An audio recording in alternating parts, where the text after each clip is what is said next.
देखो, रोड पे टेस्ट कर सकते थे हम इस बाइक को, लेकिन टीवीएस कंपनी ने खुद ही एक ऑफर कर दिया कि आप इसको पहाड़ों पे शिमला में लेके आओ, पहाड़ों पे चलाओ, कच्चे रास्तों में चलाओ, और वहाँ पे इसकी ब्रेकिंग, सस्पेंशन, टॉर्क और जिस तरीके का ट्रैक्शन टायर देते हैं उन सब चीज़ों को खुद ही चेक कर लो। तो ये ऑलमोस्ट मैंने कर लिया है। तो मैंने ऑलमोस्ट को 50 किलोमीटर चला लिया है पहाड़ों पे। लेकिन ये बाइक क्या देगी अगर आप इसमें 2.5 या फिर 2,60,000 रुपये इन्वेस्ट करते हैं, तो वो देख लेते हैं। तो जी निकल पड़ा हूँ मैं इस बाइक को लेके पहाड़ों पे। और देखो हमने ना ऑफ रोडिंग ट्रैक ये सारी की सारी चीज़ें कर ली, बिकॉज इसमें क्या है कि ये बाइक जो है ऑफ रोडिंग के लिए मैं इसको नहीं मानूंगा। इसको मैं मानूंगा कि आप इससे लाइट ऑफ रोडिंग कर सकते हो, बट ऐसे जब आपको पहाड़ों पे घूमने के लिए आना हो ना, तो उसके लिए ये बेस्ट हो सकती है बिकॉज ऑफ इसकी पावर। 36 जो bhp है उसको कभी भी यूज़ नहीं कर पाओगे, वो हमेशा होगी रोड पे। अब यहाँ पे 28.5 Nm ऑफ टॉर्क ये इंजन देता है, तो उस सिनेरियो के अंदर हम टॉर्क यूज़ कर सकते हैं, बट 28.5 तो बिल्कुल भी नहीं यूज़ कर सकते, क्योंकि पहाड़ों पे आप ज़्यादा तेज़ स्पीड में चलते नहीं हो। आपको बस ये चाहिए होता है कि थ्रस्ट मिल जाए, थोड़ा सा बढ़िया हैंडलिंग हो, और टायर्स के अंदर ग्रिप अच्छी हो। ये सारी की सारी चीज़ें होनी चाहिए एक बाइक में। तो वो जो है इस बाइक के अकॉर्डिंग मेरे को तो सही से लग रहा है पैकेज। बाकी बहुत सारी चीज़ें इसके अंदर और हैं, जिस हिसाब से इसकी जो गियर शिफ्टिंग है, वो गियर शिफ्टिंग है तो सही स्मूथ, लेकिन ना सेकंड गियर थर्ड गियर पे पावर लॉस होती है, फर्स्ट गियर पे होती है, लेकिन वो स्लोप पे होती है ओनली, वैसे रोड पे नहीं। अब जैसे ये एक सा रोड सा आ रहा है, अब यहाँ से जब मैं इसको चलाना शुरू करूँगा ना, सेकंड गियर पे हूँ मैं, अब सेकंड गियर पे ही यहाँ से इसको चलाना शुरू करते हैं, तो ये जो टारमेक वाला जो रोड है इसके लिए तो ये बेस्ट है सस्पेंशन। अगर हम इसको ऑफ रोडिंग करने लेके जाएं और वहाँ पे गड्ढे वड्ढे हों बहुत सारे, तो वहाँ पे ये जो सस्पेंशन है ये बहुत ज़्यादा स्टिफ है। देखो इंस्ट्रूमेंट क्लस्टर की जो ये थीम है ना, ये चेंज हो जाती है जैसे आप छाए में आओगे, डे में आओगे, और गियर दिखाता है, आरपीएम दिखाता है सही से, टायर प्रेशर मॉनिटरिंग दिखाता है। हैंडल की अगर बात करूँ तो हैंडल जो है राइडिंग के दौरान बहुत सही तरीके से मतलब वाइड है, इस वजह से कॉन्फिडेंस ज़्यादा फील होता है। आप अपने तरीके से ये जो लीवर है इनको एडजस्ट कर सकते हो, और ब्रेक का तो कर ही सकते हो, क्लच का भी कर सकते हो।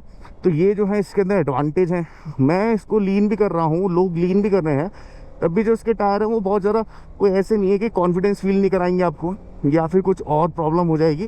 बट एक चीज़ है इसके अंदर कि जो साइड व्यू मिरर्स है ना, थोड़े से ऊपर लग रहे हैं मुझे, ये थोड़े नीचे होते तो ज़्यादा मज़ा आता। बट जो फ्रंट ब्रेक है वो काफ़ी अच्छी है, 320 mm की है फ्रंट ब्रेक, पैडल डिस्क है इसके अंदर। इसमें जो रियर ब्रेक है वो 240 mm के। यही कॉम्बिनेशन हम ज़्यादातर मोटरसाइकिल्स में देखते हैं जिनके अंदर पावर होती है। बट ये है कि इसकी जो रियर ब्रेक है ना थोड़ी सी लूज लगती है, पता नहीं क्यों लगती है, लेकिन है थोड़ी सी लूज है। अब वहाँ पे ये है सिनेरियो कि मेरे को तो ऐसा लग रहा है कि भाई अगर ये ब्रेक थोड़ी सी और अच्छे से लग जाती तो ज़्यादा मज़ा आता। बट हो सकता है कि हमारी अभी राइड चल रही है ट्रेल्स की, यहाँ पे ज़्यादा तेज़ ब्रेक्स नहीं चाहिए होती, यहाँ पे कम ब्रेक चाहिए होती है, तो वहाँ पे कंपनी ने उसी हिसाब से इसको एडजस्ट करके दिया हुआ इसका प्रेशर वगैरह। ओके, सबसे पहली प्रैक्टिकल चीज़ बताओ तो सस्पेंशन है एडजस्टेबल इसके top of the line variant में। तो top of the line variant के अंदर अगर सस्पेंशन एडजस्टेबल लेते हो ना, तो ऑन रोड और ऑफ रोड इन दोनों चीज़ों को यहाँ से एडजस्ट कर सकते हो, स्टीफर या फिर थोड़ा सा इसको लूज़ कर सकते हो। ज़्यादा फर्क नहीं पड़ता, लेकिन काफ़ी सारी टेरेन्स के अंदर काम आ सकता है। अब हमें ना बीच में टनल भी मिल रही थी। ये जो हेडलाइट है ये डायनामिक हेडलाइट है, ये LED 4 रिफ्लेक्टर बेस्ड LED है, 4 चिप लगी हुई है इसमें। ये DRL के साथ में, DRL भी तेज़ है। बट सबसे बढ़िया सी चीज़ है कि ये ऑटो हेडलैम्प है। दूसरी चीज़ कि स्पीड में और डे टाइम अगर है, इसको अगर लाइट देनी है तो अपने हाईएस्ट ब्राइटनेस पे ये ऑन होगी, और रात को अगर लो स्पीड में चल रहे हो तो अपनी लोएस्ट ब्राइटनेस पे ऑन होगी, और स्पीड के अकॉर्डिंग डायनेमिकली चलेगी। मेरा एक्सपीरियंस इस विंड स्क्रीन का काफ़ी अच्छा रहा है। धूल मिट्टी ये वो डट वट सारी ऊपर से जा रही थी। अब बीच में यहाँ पे देखोगे तो ये जो नकल गार्ड्स हैं, ये जो हैं साइड क्रैश हुई यहाँ पे हुई है हल्की सी क्रैश, बिकॉज ऑफ वहाँ पे जो है बहुत ज़्यादा ही गड़बड़ हो गई थी बीच में। तो वहाँ पे ये जो है आपको गार्ड जो मिल रहे हैं यहाँ पे ये काम करेंगे। अब लीवर जो है, लीवर भी ऐसा नहीं है कि यहाँ पे फंस गया हो, बिकॉज मैं ये जब गिरी ना तो यहाँ से ये चीज़ जो थी इसकी थोड़ी सी अंदर चली गई थी। हमने इसको ठीक ही नहीं किया। ये एल्युमिनियम एलॉय है, इतना ज़्यादा स्टिफ है कि बाइक ये तेज़ गिरी थी, लेकिन तब भी अच्छे से काम किया। इसकी जो ये है फ्रंट ब्रेक, ये एडजस्टेबल है, 3 बार एडजस्ट करी मैंने ब्रेक्स। और इसकी जो क्लच है वो 3 बार एडजस्ट करने का ये मौका था कि पहले मैं चल रहा था मेन रोड पे, फिर मैं आया ऐसी पहाड़ों वाली रोड पे, फिर मैं आया कच्चे रास्तों पे। तो तीनों जगह मुझे लगा कि यार एडजस्टमेंट चाहिए। और ये एक एडवांटेज होती है इन एडजस्टमेंट लीवर्स की कि आप अपने हिसाब से चेंज कर सकते हो। अब देखो इसका इंस्ट्रूमेंट क्लस्टर, अब ये जो इंस्ट्रूमेंट क्लस्टर है काफ़ी सारे सिनेरियोज़ के अंदर, बहुत सारी बाइक्स में ये जो है हार्श लाइट के अंदर दिखते नहीं है, लेकिन ये बहुत सही तरीके से ब्राइट है और अच्छे तरीके से काम कर रहा था। यहाँ पे इसमें ना ये जो है critical pressure rest 5 psi rear, तो ये दिखा रहा है कि भैया तुम्हारा टायर जो है पंचर हो गया है, बिकॉज ऑफ इसके अंदर TPMS है। तो ये टायर मेरा हो सकता है कि पंचर हो गया हो कहीं पे, मैंने ध्यान ना दिया हो, और जब उसको ये पता चला कि टायर प्रेशर तो सिर्फ 5 ही है, अब वो यहाँ पे यहीं पे दिखा देगा। तो ये सारी की सारी जो फैसिलिटी हैं ये इस टाइप की बाइक्स के अंदर मिल सकती हैं। अब जो साइड व्यू मिरर्स है उसमें मेरा ये रिव्यू है कि ये साइड व्यू मिरर्स थोड़े से ऊपर लगते हैं इस वाले एंगल से भी। साइड व्यू मिरर्स ऊपर थे, थोड़ा सा नीचे होते, लेकिन इसको एडजस्ट कर सकते हैं नीचे की तरफ ऐसे करके। तो एडजस्टमेंट तो हर तरीके की दे रखी है। ऐसे बाय डिफ़ॉल्ट जो है ये ऊपर की तरफ आता है, इसको ऐसे करके करोगे ना परफेक्ट दिखाएगा पीछे वाली लेन। और ये भी देखो मोबाइल होल्डर वगैरह एक्सेसरीज इसके अंदर ऐसे बिल्कुल लगी भी नहीं आएगी, लेकिन मैंने इसका ये जो चार्जर है ये यूज़ किया अपना फ़ोन चार्ज करने के लिए और गोप्रो चार्ज करने के लिए, तो काफ़ी अच्छे सिनेरियो में ये चार्ज हो रहा है।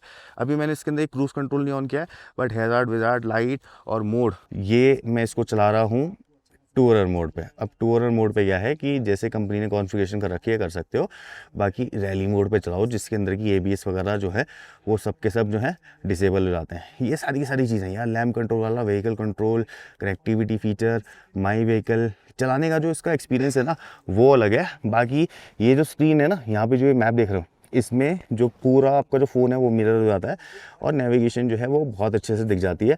जैसे कार्ड लाइक फीचर हो गया एंड्रॉयड ऑटो या फिर एप्पल कारप्ले, तो उस हिसाब से आप यहाँ पे जो गूगल मैप्स है उनको मैनेज कर सकते हो। बाकी इंस्ट्रूमेंट क्लस्टर में यहाँ पे डिस्टेंस देखो, ये मुझे बाइक मिली थी शायद 12 या 15 किलोमीटर पे, 71 किलोमीटर मैंने इस पे चला लिया है। एवरेज ये दिखा रही है 26.9, वो भी पहाड़ों पे। और पहाड़ों का मतलब ये है कि सच में पहाड़, ऐसे वाले जो घने पहाड़ हैं, ये वाले जहाँ पे कि आप ज़्यादा तेज़ स्पीड में नहीं चला पाते, थोड़ा सा ही स्पेस मिलता है उसी के अंदर ही चलाना पड़ता है, वहाँ पे ये 26.9 दे रही है, जिसके अंदर मैंने थ्रॉटल इसको बहुत ज़्यादा खींचा है। तो मतलब ये इसकी मिनिमम माइलेज हो गई।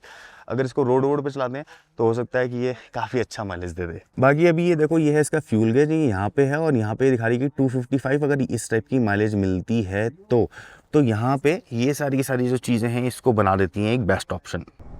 देखो अब हम पहाड़ से उतर रहे हैं, इसमें ना मैंने अब टूरिंग मोड लगा लिया, अगर ये मोड दिख रहा होगा यहाँ पे, टूरिंग मोड लगा लिया। और पहाड़ से उतरने में आपको जो है एक गियर रेशियो ज़रूर चाहिए किसी भी मोटरसाइकिल में। तो टूरिंग मोड में मेरे को ऐसा लगा कि भाई हाँ, इसके अंदर थोड़ा सा कुछ तो है ट्यूनिंग का फ़र्क, बिकॉज थोड़ी सी अच्छे से चल पा रही है।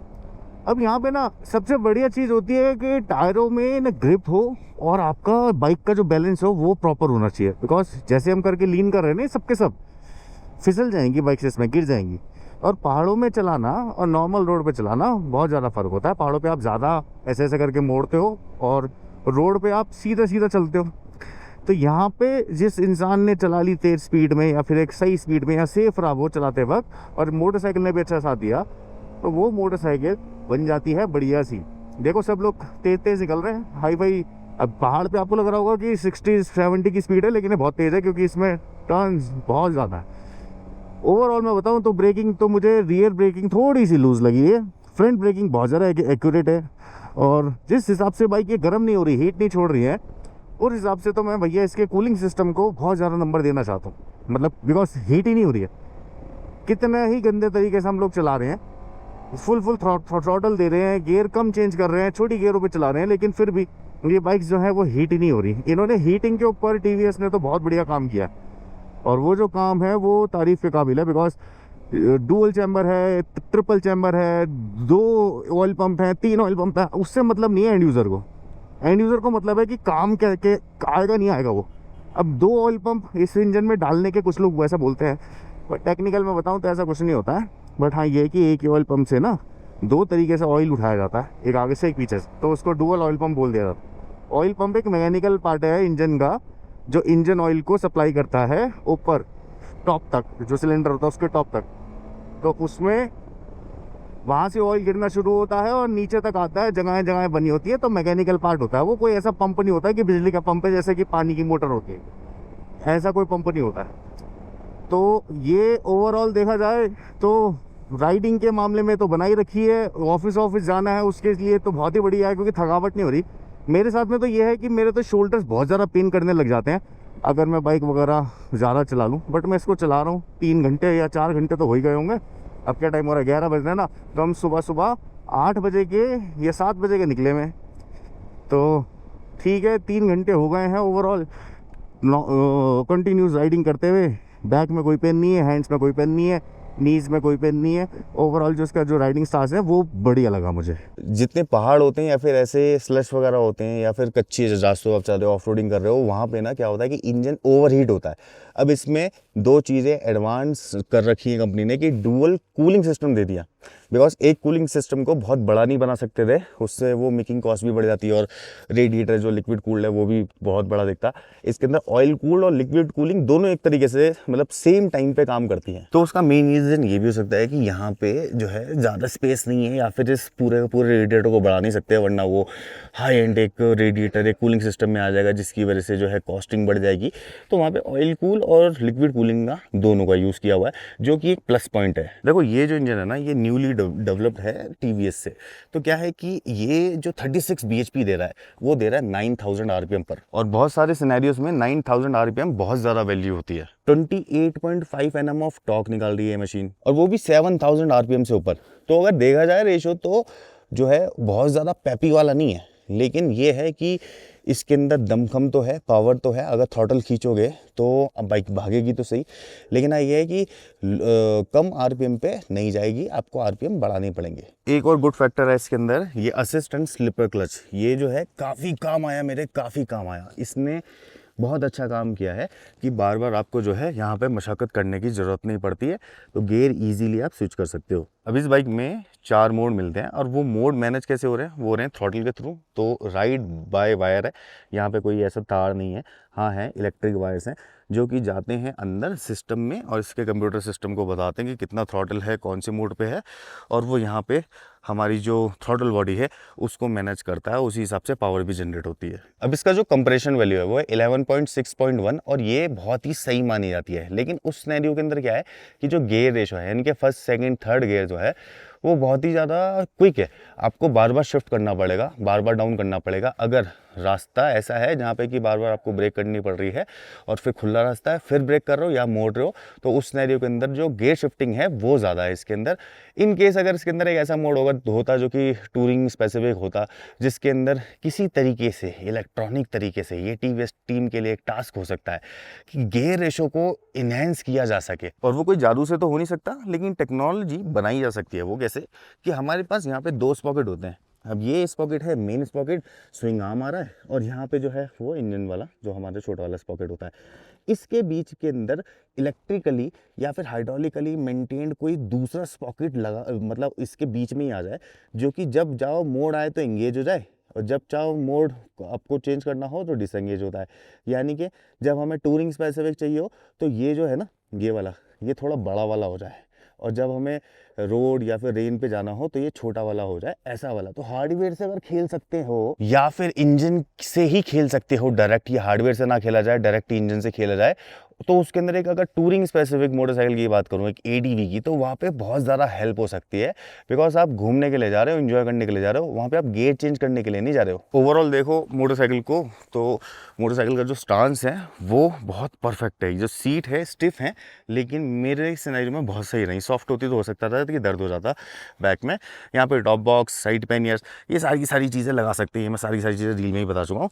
बट मेन चीज़ मेरे को क्या लगी वो है इसका एग्जॉस्ट। अब ये जो एग्जॉस्ट है ये ठीक है, इसका शेप ठीक है, साइड से बड़ा है, अच्छा लग रहा है, नो डाउट। अब यहाँ पे इसका जो साउंड है वो इन दोनों बैरल से आ रहा है। इसको ना थोड़ा सा बेसी बना देते अगर, तो इतना मज़ा आ जाता है। बिकॉज अगर मैं इसको पहाड़ों पे चला रहा हूँ जहाँ पे शांति है, वहाँ पे ना हल्की हल्की सी छन की आवाज़ और हल्की हल्की सी खन की आवाज़ वो कानों में चुभती है। अब ये हमें इंस्पिरेशन लेनी चाहिए, एक कंपनी है बेनेली, वो सिंगल सिलेंडर इंजन से ऐसा साउंड सिस्टम बना के बाहर साउंड फेंकती है जो कि बहुत ही ज़्यादा सूदिंग होता है, बेसी होता है, ऐसा लगता है जैसे म्यूज़िक हो। इसका एग्जांपल मैं यहीं पे दिखाता हूँ, बहुत शांति है, ये देखो। ठीक है, बीच में फ्लक्चुएशन है साउंड में, स्ट्रीमलाइन साउंड ऐसा फील होता है, बट बीच बीच में ये वाले पैचेस आते हैं जो सुनाई आ रहे होंगे आपको, खट खुद कुछ कुछ कुछ कुछ कुछ कुछ कुछ ऐसे करके। अब अगर इसको मैं हल्का सा थ्रॉटल देता हूँ तो ऐसा साउंड हुआ। इसमें ना ट्रबल है, ट्रबल थोड़ी सी कम हो इस टाइप की मोटरसाइकिल्स में, स्ट्रीट मोटरसाइकिल हो, रेसिंग हो, उसके अंदर ट्रबल चलती है। अब देखो मैं यहाँ पे थ्रॉटल देने वाला हूँ, ड्राइवर साइड जो आपको एक्चुअल साउंड पता चलेगा, बल्कि मैं माइक यहाँ पे लगा दूँ उसका कुछ फायदा नहीं है। किसी भी एडवेंचर बाइक में या फिर टूरिंग बाइक में ना दो चीज़ें मोस्ट इंपॉर्टेंट होती है, उसकी सस्पेंशन। ठीक है, उस सस्पेंशन में दो चीज़ आती हैं, क्या? एक तो वो मोटी होनी चाहिए, 41 mm की ये जो है अपसाइड डाउन फोक्स हैं यहाँ पे USD, और ये सेफ ट्रैवल जो है ये 180 mm का होना चाहिए, यानी कि काफ़ी बड़ा होना चाहिए। ऐसे ही सेम टू सेम पीछे वाला भी। अब इसमें यूज़ तो मोनोशॉक हुआ है, यहाँ पे ये मोनोशॉक सस्पेंशन है, इसके अंदर फ्लोटिंग पिस्टन है यहाँ पे, और इसका जो सेफ ट्रैवल है इस व्हील से यहाँ तक का वो भी 180 mm ही है। ये चीज़ जो है आपको तब पता चलेगा जब इसको कच्चे रास्तों में या गड्ढों के अंदर कुदाओगे, फिराओगे, जब ये जंप लेगी ना बाइक, तब चीज़ें पता चलेगी। अब सस्पेंशन को एडजस्ट करने का एक ये तरीका है कि यहाँ पे ये जो दो पोर्ट दिए हुए हैं, फ्रंट सस्पेंशन एडजस्ट कर सकते हो, पीछे वाली है सिर्फ प्रीलोड एडजस्ट कर सकते हो। तो इसके अंदर ना दो चीज़ें एडजस्ट हो सकते हैं, लेमैन लैंग्वेज में बताता हूँ। एक तो जब बाइक नीचे की तरफ जाती है, ठीक है, यानी कि झटका जब लेती है, और जब ऊपर की तरफ जाती है, तो वो दोनों सस्पेंशन मैंने एडजस्ट करी, तो मुझे बहुत ज़्यादा इसमें डिफरेंस नहीं पता चला है। लेकिन हाँ ये है कि आपके पास में ऑप्शन तो है ही। अपनी सिबलिंग कंपनी KTM से बहुत सारी इंस्पिरेशन है, और वैसे भी TVS ने ये बनाया है, ट्रेलिस फ्रेम बोलते हैं, जो व्हाइट कलर का फ्रेम दिख रहा है ना, स्टील ट्रेलिस फ्रेम होता है, ये बहुत सुंदर लगता है, स्केलेटन टाइप्स होता है, तो इस वजह से जो है इसके अंदर स्ट्रेंथ भी ज़्यादा होती है, लुक वाइज भी इनहेंस हो जाता है, और वेट रिडक्शन के अंदर भी बहुत ज़्यादा काम आता है। और जो हाई परफॉर्मेंस बाइक्स होती हैं, जो प्रीमियम बाइक्स होती हैं, उनके अंदर ये वाले जो फ्रेम्स हैं ये लगे होने चाहिए। दूसरी चीज़, यहाँ पे ये स्विंग आर्म देख रहे होगे, ये नॉर्मल स्विंग आर्म नहीं है, ये नीचे से देखेंगे इसको ना, तो ये एल्यूमिनियम कास्ट का ये स्विंग आर्म है, और ये जो है ब्यूटिफिकेशन के साथ में इसका जो वेट है वो भी बहुत लाइट है। दूसरी चीज़, स्ट्रेंथ वाइज काफ़ी ज़्यादा मजबूत होता है, बिकॉज ऑफ इसके अंदर जो फ्रेमिंग कर रखी होती है उसकी वजह से। इस टाइप की बाइक्स में ना ABS तो होना जरूरी है। अब ABS के साथ में स्विचेबल होना जरूरी है, और स्विचेबल कहाँ से होता है? ये रेयर व्हील, जब स्विच आप उसको ऑफ कर दोगे तो रेयर व्हील ऑफ हो जाता है ऑफ रोडिंग के लिए। बाकी फ्रंट व्हील जो है 110, 80, 19 इंचज़ का है, बड़ा है फ्रंट व्हील जो है रेयर व्हील से। अब ये जो है 150, 70, 17 इंचज़ का है। इसी वजह से ये जो बाइक है एक प्रॉपर एडवेंचर का स्टांस देती है, हैंडलिंग के अंदर ज़्यादा स्टेबिलिटी आ जाती है, क्योंकि फ्रंट टायर बड़ा है, तो वहाँ पे जायरोस्कोपिक इफेक्ट जो है वो काम करता है इस टाइप की बाइक्स में। और जो रेयर टायर है वहाँ से हमें ट्रैक्शन चाहिए, वहाँ से हमें स्पीड चाहिए, तो वो छोटा होना चाहिए, इस वजह से ये बड़े छोटे टायर्स होते हैं। अब इसकी जो हाइट है ओवरऑल वो 1400 mm की है, विथ जो है वो 885 mm की है, ये चीज़ सही है। और 2176 mm की इसकी ये जो है लेंथ है। व्हील बेस 1430 mm का है, व्हील बेस देखो कितना बड़ा है। तो मैं खुद शूट कर रहा हूँ, इस वजह से जो है आपको हाथ लगा के नहीं बता पा रहा हूँ, बट यार ये चीज़ सही है। 200 mm की ग्राउंड क्लियरेंस, 200 mm की ग्राउंड क्लियरेंस काफ़ी सही हो जाती है। और ये मुझे वहाँ पता चला जहाँ पे पत्थर गिरे हुए थे बीच में, और जो लकड़ी थी वो गिरी हुई थी बीच में, तो वो चीज़ सही थी। और बाकी इसका जो है ये 12.5 लीटर्स का ये फ्यूल टैंक है। कुछ खुलता है इस तरीके से, देख लेते हैं इसको खोल के, ऐसे करके खुलता है। यहाँ से जो है फ्यूल आपको दिखेगा नीचे, डायरेक्ट है, इसके अंदर कोई ऐसा वो नहीं लगा रखा, बट ये चीज़ गलत है, कपड़ा कोई डाल ले, पाइप कोई डाल ले, ऐसा है। सिंपल की है इसकी। देखो पैकेज जो है ओवरऑल जो है बहुत ही सही बना रखा है। अगर इसके अंदर कंपनी बहुत सारी चीज़ें और भी देती ना, तो एक तो प्राइस ब्रैकेट बढ़ जाता, दूसरी बात ये इतना अफोर्डेबल नहीं रह पाता जितना अफोर्डेबल अभी है, इतनी सारी फंक्शनैलिटी के साथ। देखो मेरी हाइट है 5'11", मैं यहाँ तक आता हूँ, छोटी किसी की हाइट होगी तो उनको थोड़ी सी प्रॉब्लम हो सकती है, तो हिप शिफ्टिंग करनी पड़ेगी इसमें। दूसरी चीज़ 180 kgs का इसका जो वेट है वो है, तो हल्की नहीं है बाइक, क्योंकि बाइक के अंदर काफ़ी सारी चीज़ें लगी हुई हैं। 180 किलो, उसके बाद में भी अगर आप टॉप बॉक्स लगाते हो, साइड पैनल्स लगाते हो, तो वहाँ पे जो वेट है वो और भी ज़्यादा इंक्रीज हो जाएगा। ओवरऑल देखा जाए तो सॉफ्टवेयर बेस्ड बहुत सारे फीचर्स हैं, BI directional headlamps, LED setup पूरा का पूरा, उसके बाद में भी डायनेमिक हेडलैम्प्स, उसके बाद में भी इंस्ट्रूमेंट क्लस्टर, यहाँ पे काफ़ी सारे कंट्रोल्स, क्रूज़ कंट्रोल मिल जाता है। सबसे बड़ी चीज़ है इस बाइक में क्रूज़ कंट्रोल, क्योंकि अभी भी कुछ कंपनीज बाइक्स बना रही है, बट उसके अंदर मतलब इंसान जाएगा ट्रैवल करने के लिए तो हमेशा थ्रॉटल करना देगा, वहाँ पे क्रूज़ कंट्रोल होना चाहिए। ओवरऑल देखा जाए ये बाइक तो एक विन विन डील होगी अकॉर्डिंग टू मी। पावर अच्छी है, बिल्ड क्वालिटी अच्छी है, सारी चीज़ें जो हैं इसके अंदर अभी के सिनेरियो में तो बहुत ही ज़्यादा फाइन ट्यून लग रही हैं, बिकॉज ऑफ इसका जो मॉडल है वो भी डेंजरस टाइप से है। सच्चाई बताऊं तो कुछ एंगल से ये टाइम टाइगर लगती है और कुछ एंगल से ये BMW GS सीरीज़ की कोई बाइक लगती है छोटे लेवल की। बट इसमें और इम्प्रूवमेंट क्या हो सकती थी अकॉर्डिंग टू मी? एक तो वही जो मैंने बताया कि गियर रेशो बहुत शॉर्ट है, इसका गियर रेशो थोड़ा सा बढ़ा देते यार तो थोड़ा ज़्यादा मज़ा आता। दूसरा साउंड, सूदिंग साउंड करो, ये छन छन छन छन वाला जो साउंड है ये थोड़ा सा इरिटेट करता है इंसान को। ओवरऑल देखा जाए पैकेज के अकॉर्डिंग TVS ने एक बहुत ही ग्रेट प्रोडक्ट निकाला है। मैं अगर चाहूँ एक बाइक लेना भी मार्केट के अंदर, 2.5 लाख रुपए का मेरा बजट है, मैं इसी की तरफ जाऊँगा। मेरे पास कोई और ऑप्शन नहीं है, बिकॉज 2.5 लाख रुपए में वैल्यू फॉर मनी जैसी कोई भी चीज़ दे ही नहीं रहा है, कोई नहीं दे रही है, कोई भी कंपनी देख लो। ये जो वीडियो है ना ये बहुत ज़्यादा रिसर्च करने के बाद में और चलाने के बारे में बनाया है, ये ऐसे ही नहीं बनाया कि खड़ी करके बाइक के बारे में बता दिया।